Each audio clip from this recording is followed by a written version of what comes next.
सभापति महोदय, बहुत बहुत धन्यवाद आपका। आपने मुझे बजट पे अपनी बात रखने का अवसर प्रदान किया। मैं अपनी बात को शुरू करते हुए बहुजन समाज में जन्मे सभी संतों, गुरुओं और महान पुरुषों को नमन करता हूं। साथ साथ मैं भारत की महान जनता का भी धन्यवाद करता हूं कि उन्होंने लोकतंत्र की रक्षा इस बार की है। सभापति महोदय, पिछले 10 सालों में सरकार की नीतियों के कारण गरीब और गरीब हुआ और अमीर हुआ है, यानी गरीबों और अमीरों के बीच फासला बढ़ गया है। सारे देश की संपत्ति को चंद अमीरों के हाथ में दे दिया गया है। ये हमारे संविधान की मंशा और समतावादी समाज के लक्ष्य के खिलाफ है। अतः हमारी नीतियां गरीबों के पक्ष में भी होनी चाहिए। जातिगत जनगणना, SC, ST, OBC यानी कि जो बहुजन समाज के लिए आज जीवन मरण का प्रश्न है, इसके बारे में कोई बात बजट में नहीं की गई है। इसके बाद जनसंख्या के अनुपात में बहुजन समाज को सभी क्षेत्रों में हिस्सेदारी मिलनी चाहिए, तभी बाबा साहब अम्बेडकर का जो सपना है समतामूलक समाज का, वो पूरा होगा। महोदय, एक ऐसा विकसित भारत है जिसमें आज भी सफाई कर्मचारी को पक्की नौकरी नहीं मिल रही है और उसको गटर में उतरने के लिए मजबूर किया जा रहा है। उनके लिए कोई अलग से बजट नहीं है। बजट बन सकता है अगर सरकार चाहे। SC, ST को जो सब प्लान मिलता था, SPC का जो पैसा मिलता था, वो बजट से हटा दिया गया है। साथ साथ देश के स्तर पर आशा, आंगनबाड़ी, भोजन माता, ग्राम सेवक, PRD जवान, होमगार्डों के मानदेय में बढ़ोतरी नहीं हुई है।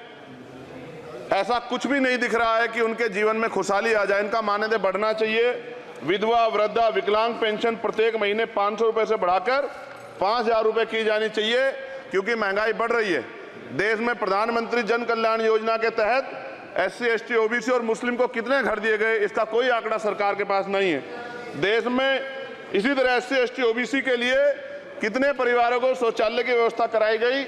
आज भी सिद्धार्थनगर जैसे जिले और तमाम जिले जो हैं, वहाँ शौचालय की व्यवस्था नहीं है। इस पर ध्यान देना चाहिए। देश भर में SC, ST, OBC के जो रिक्त पद पड़े हुए हैं, बैकलॉग भरना चाहिए। सरकार ने कुछ नहीं कहा।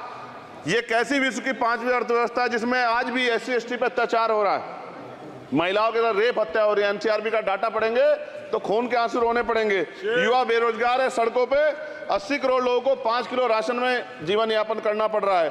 जो बजट SC, ST को मिलता है, मेरे दाएं तरफ जो साथी बैठे उनको बुरा लगेगा, कर्नाटक में 14,732 करोड़ रुपए इन्होंने दूसरी योजना में लगा दिए और मध्य प्रदेश में आपने 95 करोड़ रुपए जो है दूसरे बजट में लगा दिए। हमारा जो मिलता है उसको तो मत छीनो भाई।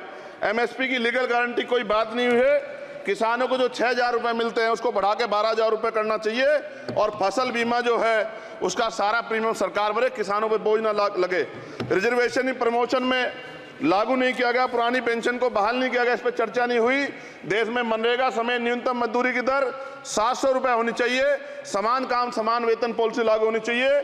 जो रसोई की चिंता करते हुए 500 रुपये प्रति सिलेंडर से ज़्यादा के दाम नहीं होने चाहिए, जो महिलाओं को राहत मिल सके। बिजली के दामों में भी कमी होनी चाहिए।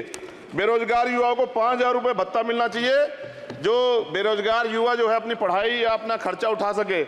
मैं अपने क्षेत्र के विषय में महोदय आपसे कहना चाहता हूं कि पश्चिम यूपी में नगीना में एक एम्स बनना चाहिए, एक IIT बननी चाहिए, एक IIM बनना चाहिए। नगीना लोकसभा में उद्योग धंधे लगने चाहिए। नगीना की कताई मिल जो है उसको पुनः शुरू कराना चाहिए। RRTC जो योजना है सरकार की, उसको मेरठ से आगे बढ़ाकर मुजफ्फरनगर, सहारनपुर से नजीबाबाद, नगीना होते हुए उसको नगीना तक ले जाना चाहिए। साथ साथ नजीबाबाद से मुंबई के लिए एक ट्रेन चलनी चाहिए और नगीना, श्योरा, किरतपुर में रेलवे के ओवरब्रिज बनने चाहिए। सभापति महोदय, सामाजिक न्याय मंत्रालय को 13,000 करोड़ रुपए दिए गए और जनजाति कार्य मंत्रालय को 13,000 करोड़ रुपए दिए, कुल 26,000 करोड़ रुपए। जो कुल बजट 48.20 लाख का लगभग 0.54% है, जबकि हमारी संख्या 25% से ज्यादा SC, ST की और बहुजन समाज की मिलाओगे तो 85% से ज्यादा है। और हमारे विकास के लिए सरकार 1% पैसा खर्च कर रही है, जो मिलना हमें चाहिए, जबकि मिलना हमें 25% चाहिए। ये ऊंट के मुंह में जीरा के समान है, कहावत हमने बहुत दिन सुनी थी। पिछले लंबे समय से हमारे साथ धोखा हो रहा है, लेकिन अब ये नहीं चलेगा। चंद लोगों की तराजू से देश के संसाधन नहीं बटेंगे। इस देश का बहुजन समाज बर्दाश्त नहीं करेगा। संसाधन का बंटवारा संख्या के आधार पर होगा। माननीय काशीराम साहब नारा लगाए थे, ना तो वोट हमारा राज तुम्हारा चलेगा, और आज हम कह रहे हैं ना ही वोट हमारा और नोट तुम्हारा चलेगा। इस बात का भी ध्यान जो है सरकारों को देना पड़ेगा। आपके माध्यम से सरकार से मेरी एक मांग है, सरकार इस योजना का लाभ भी अपने आप ले ले, श्रेय भी ले ले कि 1 लाख रुपए सालाना बहुजन समाज के अत्यंत गरीब परिवारों को दे।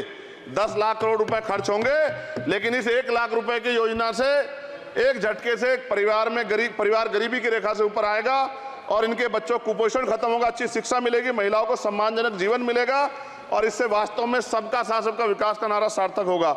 अगर प्रश्न ये होगा कहां से आएगा, तो उसका जवाब ये है कि जब अमीरों का 16 लाख करोड़ रुपए माफ हो सकता है, कॉर्पोरेट टैक्स का घटाकर लाखों करोड़ रुपए का चूना सरकारी खजाने को लगाया जा सकता है, पेट्रोल डीजल के दाम 10 गुना एक्साइज ड्यूटी बढ़ाई जा सकती है, तो गरीबों को सरकार पैसा क्यों नहीं दे सकती। महोदय, समय आ गया है, अब निजी क्षेत्रों में आरक्षण की व्यवस्था होनी चाहिए। SC ST OBC को निजी क्षेत्रों में आरक्षण मिलना चाहिए। और मेरी आपसे ये भी मांग है, क्योंकि अब समय की मांग है और देश तेजी से आगे बढ़ रहा है, तो मैं कहूँगा कि सरकार का जो सबका साथ सबका विकास का नारा लगभग वो असत्य महसूस होता है, क्योंकि अल्पसंख्यकों में मुसलमानों, जैनों, सिखों, बुद्धिस्टों के लिए कुछ दिख नहीं रहा, उनकी कल्याण कोई योजना नहीं है। मदरसों को जो बजट मिलता था वो कम कर दिया गया है, आर्थिक तंगी से लोग मर रहे हैं, इंटर्नशिप की बात हुई है, परमानेंट रोजगार नहीं है। और दिल्ली में क्या हुआ बच्चों के साथ कल, उनकी सुरक्षा की जिम्मेदारी क्या है? वो आए तो बनने थे IAS IPS और बन क्या गए, लाशें बन के गए। यहाँ से कोई ध्यान नहीं दे रहा है, किसी की नजर नहीं है।